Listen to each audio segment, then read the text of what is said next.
Hello, this is the recording for CPT, surgical coding in the musculoskeletal system. You are going to want to have your textbook, the Procedural Coding and Reimbursement for Physician Services, open to the surgery chapter and specifically the musculoskeletal system, as well as having your CPT code book handy if you want to look up some example codes. Stop the recording to do so and use your CPT code book. So to start out here, this surgical section on the musculoskeletal system covers surgeries on bones, tendons, muscles, and then some of the soft tissue as well. Soft tissue procedures can either go to the musculoskeletal system or sometimes they are classified in the integumentary. So you just have to be careful of that. What I would like you to do is take a few minutes and go to the musculoskeletal system in your CPT book, Surgery Musculoskeletal. It's located right after the integumentary system from the previous learning plan. And just take a look at the first couple pages, the table of contents, and then also the actual CPT codes to get an idea of how the organization is laid out in this section. There's a general section there, and you can see what is contained in that, some basic incisions into this would be incisions into soft tissue or excisions from some introductions or removal of devices. Replantation, that could be for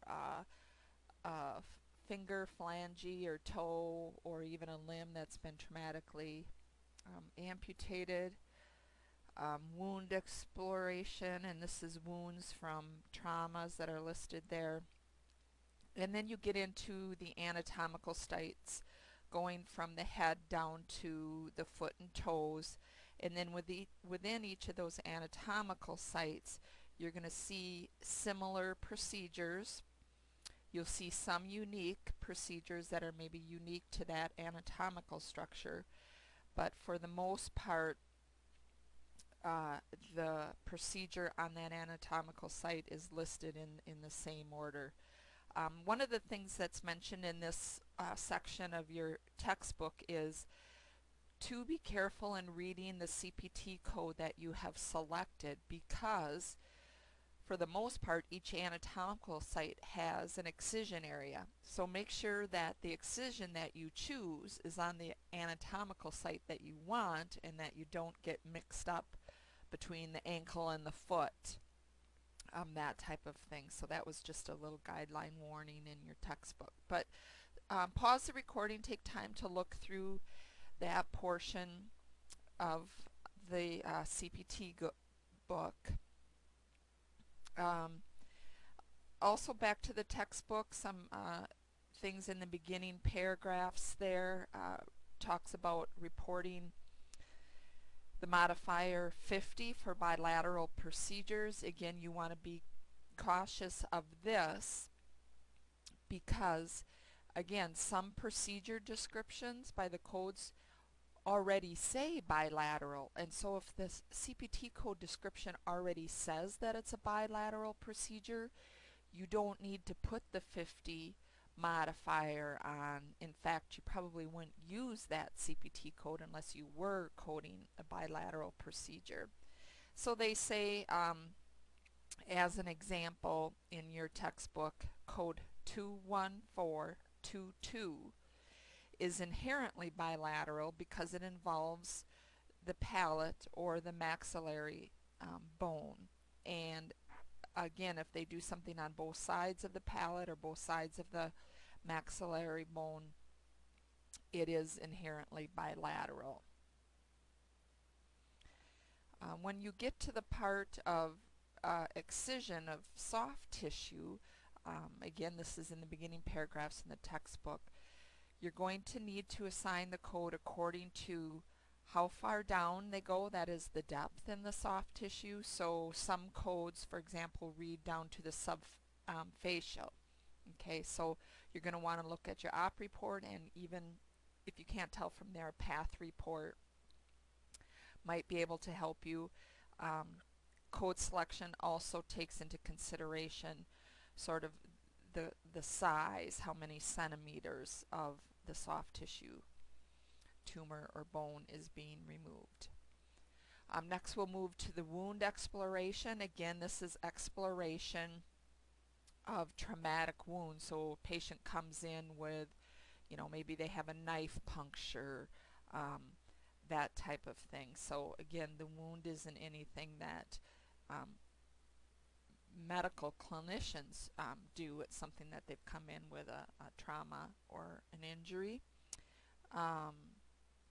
Sometimes they'll do an enlargement of that wound, and included in the surgical exploration, your book mentions ligation or coagulation of vessels or subcu tissue.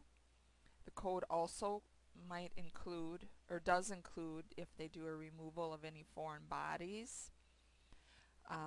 Surgical exploration does not include a thoracotomy or a complete laparotomy, and that is where they're incising completely into the chest or completely into the abdomen. That would be more than a wound exploration. Okay. When there are more extensive procedures that are done to repair structures or vessels, you should also code. The codes for these procedures are used instead of wound exploration. So they're actually going into, it's a repair in that situation versus just a exploration and maybe cleaning out or removal of foreign substance. Next, the wound exploration goes on to say, if only a simple, intermediate, or complex repair of the wound is performed and the wound enlargement or exploration is not required, appropriate codes from the integumentary system should be used instead of the exploration code. So here's an example of when we might revert back to the integumentary system instead of the musculoskeletal system. Early on in this course, I mentioned to you and posted to you that CPT Assistant is an official resource for coding, CPT coding guidelines, and so if you're interested in other examples, you can go back following the directions I gave you and look for the June 96 issue, and you're provided with more examples there that might solidify this for you. But for the most part, when you receive documentation or a medical record, you probably just with these minimal guidelines right here can identify where you need to code from in the CPT book. So let's look at some basic excisions, including biopsies. So when you are coding a biopsy of the soft tissue, you're going to code according to the site, and then whether the biopsy is something superficial or deep. Needle and trocar bone biopsies, the coders, you should go to the coding area 2220 or 2225, just depending on the site of the biopsy. And open biopsies, then you'll move up in your code selection to 2240 and 2245, again depending on the sites.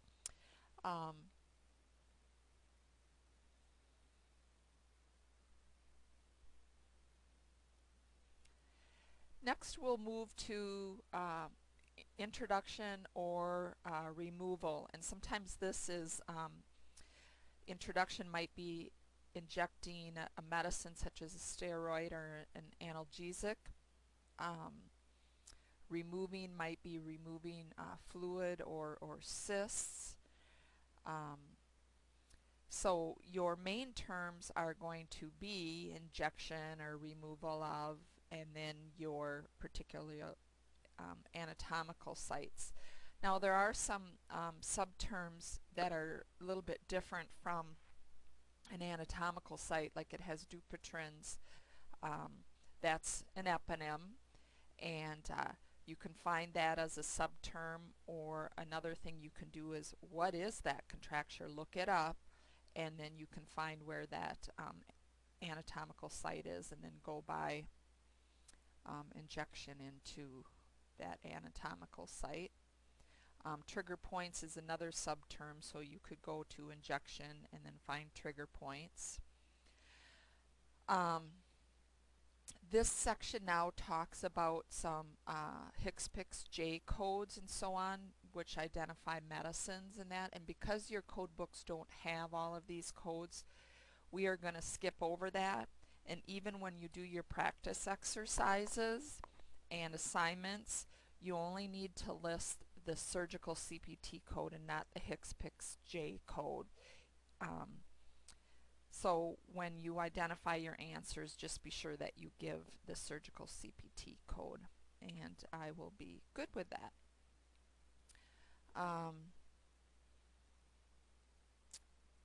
Sometimes a patient will receive multiple injections at the same visit, and rather than listing the CPT code, the same CPT code 2 or 3 times, what we do is on the claim form we list the appropriate CPT code, and then in the units box on the claim form we list how many times that injection took place. So if you look on the claim form sample that I've posted, you can see down in the lower third of the form there's an area where you list the date of service, the procedure codes, modifiers, the diagnosis code box, charges, and then if you move over to column G it says days or units, and this is where you could put in a number to say that there were 2 or 3 of those injections, or more if there were more, rather than listing the same code multiple times. I'm talking about, there's an example in this section of your CPT book. I would take a good look at that. Again, disregard the J codes, and when it talks about the number of units, that would represent the number of the HCPCS codes, how many times. When a physician aspirates, now this is the removal part, a joint from fluid or ganglion cyst, again, aspirate is going to be your main term, and then you would go to your location or type of aspiration. Okay.